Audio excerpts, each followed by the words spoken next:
ഏറ്റവും കൂടുതൽ സ്വകാര്യ സ്കൂളുകളാണ്, സ്വകാര്യ വിദ്യാഭ്യാസ സ്ഥാപനം. ഈ സ്വകാര്യ വിദ്യാഭ്യാസ സ്ഥാപനങ്ങളിലുള്ള അധ്യാപക നിയമനത്തിൽ പട്ടികജാതി പട്ടികവർഗ ജനവിഭാഗങ്ങൾക്കും മറ്റ് പിന്നോക്ക സമുദായത്തിൽപ്പെട്ടവർക്കും പ്രവേശനം നിഷേധിക്കപ്പെട്ട വിധത്തിൽ തുറന്നുകൊണ്ടിരിക്കുകയാണ്. ഇവിടെ സംവരണം ബാധകമാക്കിയിട്ടുണ്ട്. ഇതിനെക്കുറിച്ച് ചർച്ച ചെയ്യുന്ന സന്ദർഭത്തിൽ നിങ്ങളുടെ ശ്രദ്ധ ക്ഷണിക്കാൻ ഞാൻ ആഗ്രഹിക്കുന്നത് 1957 EMS ഗവൺമെന്റ് കൊണ്ടുവന്ന വിദ്യാഭ്യാസ നിയമത്തിൽ എല്ലാ സ്കൂളുകളിലെയും അധ്യാപക നിയമനം സംവരണ തത്വം നടപ്പിലാക്കിക്കൊണ്ട് പബ്ലിക് സർവീസ് കമ്മീഷന് വിടാൻ തീരുമാനിച്ചതായിരുന്നു. ആ വിദ്യാഭ്യാസ നിയമത്തെ തോൽപ്പിക്കാനാണ് ഈ കേരളത്തിൽ വിമോചന സമരം സംഘടിപ്പിച്ചതിന് വസ്തുത നാം മറന്നുപോയത്. ഞങ്ങൾ ഇടതുപക്ഷം പിന്നീട് അധികാരത്തിൽ വന്ന പല സന്ദർഭങ്ങളിലും ഇത് നടപ്പിലാക്കിയെ പറ്റി ചർച്ച ചെയ്തപ്പോൾ ഈ പഴയ അനുഭവം വെച്ചുകൊണ്ട് അതിന് ധൈര്യം കിട്ടിയിട്ടില്ല എന്നാണ് വസ്തുത. അതുകൊണ്ട് ഇതിന് കേരളത്തിലെ ഇടതുപക്ഷ പ്രസ്ഥാനത്തിന് ധൈര്യം നൽകത്തക്ക വിധത്തിൽ ഉള്ള സാമൂഹ്യ ഇടപെടലുണ്ടാകും. അത് ഇതുപോലുള്ള പ്രസ്ഥാനങ്ങൾ ഇത്തരം പ്രശ്നങ്ങൾ ഏറ്റെടുത്തുകൊണ്ട് സ്വകാര്യ മേഖലയിലുള്ള ഉദ്യോഗ നിയമനത്തിലും സംവരണം നടപ്പിലാക്കിയാൽ മാത്രമേ ദളിത് ജനവിഭാഗം ഉൾപ്പെടെയുള്ള പിന്നോക്ക സമുദായത്തിൽപ്പെട്ടവരുടെ അവശതകൾ പരിഹരിക്കാനും സാമൂഹ്യ നീതി ഉറപ്പുവരുത്താനും സാധിക്കൂ.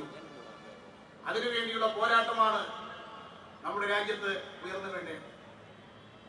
കേരളത്തിൽ ഭൂപരിഷ്കരണ പ്രക്രിയക്ക് തുടക്കം കുറിച്ച 1957 EMS ഗവൺമെന്റ് കാലത്ത് ആ ഭൂപരിഷ്കരണ നിയമം നിയമസഭയിൽ ഗൗരിയമ്മ ബില്ല് അവതരിപ്പിച്ചപ്പോൾ അന്ന് റവന്യൂ മന്ത്രിയായിരുന്ന ഗൗരിയമ്മ നിയമസഭയിൽ ചെയ്ത പ്രസംഗത്തിൽ പറഞ്ഞു, ഈ സംസ്ഥാനത്ത് 7,20,000 ഏക്കർ മിച്ചഭൂമിയുണ്ട്. എന്നാൽ 7,20,000 ഏക്കർ മിച്ചഭൂമി ഉണ്ടാകുമെന്ന് കണക്കാക്കി കേരളത്തിൽ ഭൂപരിഷ്കരണം നടപ്പിലാക്കിയപ്പോൾ ഇവിടെ 93,000 ഏക്കർ മിച്ചഭൂമി മാത്രമേ ഏറ്റെടുക്കാൻ സാധിക്കുള്ളൂ. 7 ലക്ഷത്തിൽ പരം ഏക്കർ മിച്ചഭൂമി പ്രതീക്ഷ കേരളത്തിൽ 1 ലക്ഷത്തോളം ഏക്കർ മാത്രമാണ് ഏറ്റെടുക്കാൻ സാധിച്ചത്.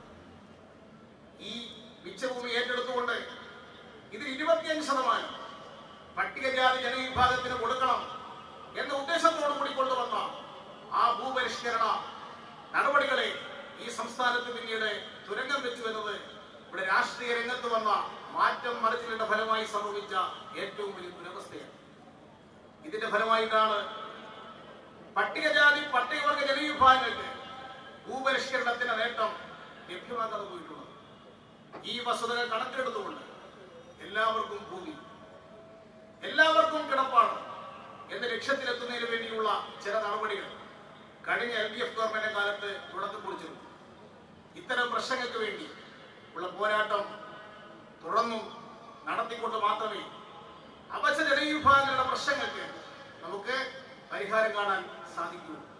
കഴിഞ്ഞ 2006 നിയമസഭാ തെരഞ്ഞെടുപ്പിൽ ഞങ്ങൾ ഇടതുപക്ഷ മുന്നണി കണ്ണൂർ ജില്ലയിലെ ഒരു ജനറൽ സീറ്റിൽ പട്ടികജാതി വിഭാഗത്തിൽപ്പെട്ട ഒരു സഖാവിനെ നിർത്തി വിജയിപ്പിച്ചിരുന്നു എന്ന കാര്യം ഞാൻ ഈ സന്ദർഭത്തിൽ ചൂണ്ടിക്കാണിക്കുകയാണ്.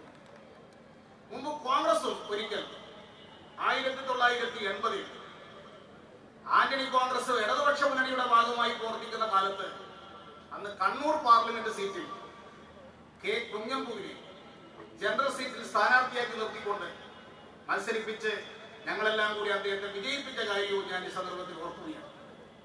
പക്ഷെ ഇത്തരത്തിലുള്ള 2 സംഭവം മാത്രമേ നമുക്ക് ചൂണ്ടിക്കാണിക്കാൻ സാധിക്കുകയുള്ളൂ എന്നത് വസ്തുതയാണ്. അതുകൊണ്ട് ജനറൽ സീറ്റിൽ ഉൾപ്പെടെ ഇത്തരം ജനവിഭാഗങ്ങൾ പ്രാതിനിധ്യം ലഭിക്കത്തക്ക വിധത്തിലുള്ള ഇടപെടൽ നടത്തണമെങ്കിൽ പൊതുജനാധിപത്യ പ്രസ്ഥാനത്തിൽ പട്ടികജാതി പട്ടികവർഗ ജനവിഭാഗങ്ങൾ കൂടുതൽ സജീവമാകണം. കേരളത്തിലെ ജനാധിപത്യ പ്രസ്ഥാനത്തിൽ സജീവമായി പങ്കെടുത്തുകൊണ്ട് മാത്രമേ സാമൂഹ്യ അവസരവും സാമൂഹ്യ നീതിയും നമുക്ക് ലഭ്യമാക്കാൻ സാധിക്കൂ.